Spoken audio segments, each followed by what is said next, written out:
Greetings, everyone. This is Phil Amerson with a small meditation just because we're human beings together in this fragile planet.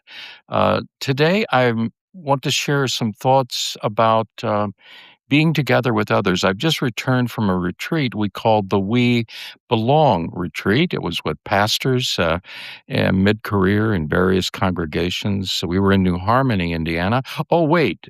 I'm not supposed to tell you all about that now. It's in the next episode, so you'll have to wait till next week to hear about the We Belong retreat.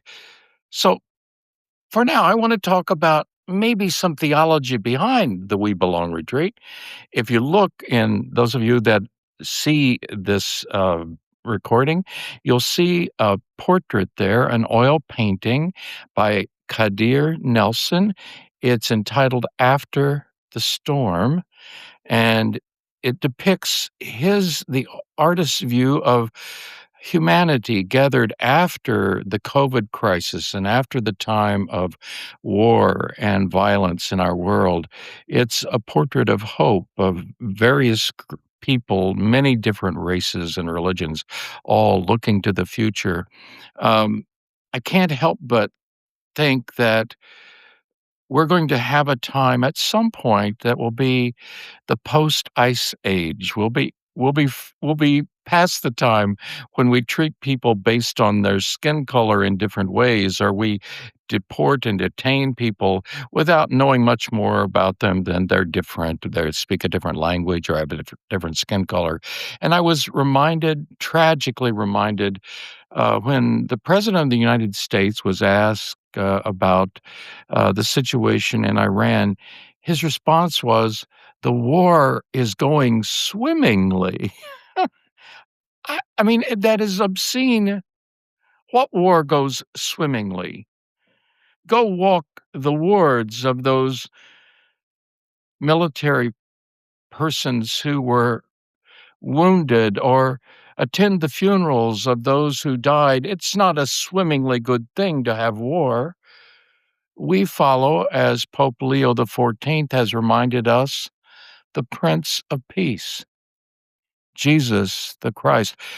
When I was doing teaching in seminaries, I would often have in my class syllabus an assignment for students to host a meal, welcome others to a table.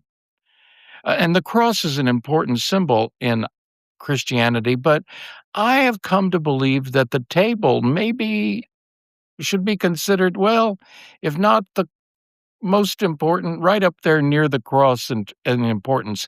Think of all the times the table is significant, going to eat with sinners and those who were marginalized.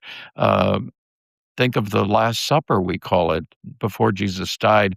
The table that's most powerful for me is the one mentioned in the post-resurrection time when two people were walking along the road to Emmaus, and they were joined by a stranger, and they go to lunch and sit down at table, and the scriptures say the two disciples or two former followers of Jesus recognized him in the breaking of the bread.